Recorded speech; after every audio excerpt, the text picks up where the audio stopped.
ஆண்டவர் இயேசு கிறிஸ்து உங்களை நேசிக்கின்றார். அவருடைய அன்பு உண்மையான அன்பு. அவரை உறுதியாக பற்றிக் கொள்ளுங்கள். ஒட்டுமொத்த உலகமே உங்களை கைவிடும் பொழுதும், உங்களை ஏளனம் செய்யும் போதும், ஆண்டவர் உங்கள் கூடவே இருப்பார்.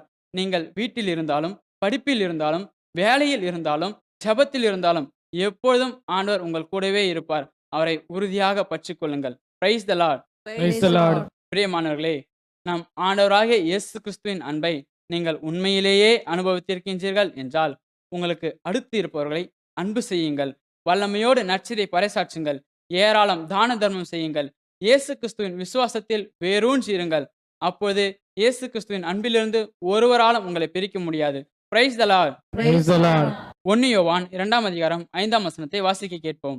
ஆனால் அவரது வார்த்தையை கடைப்பிடிப்போரிடம் கடவுளின் அன்பு உண்மையாகவே நிறைவடைகிறது. நாம் அவரோடு இணைந்து இருக்கிறோம் என அதனால்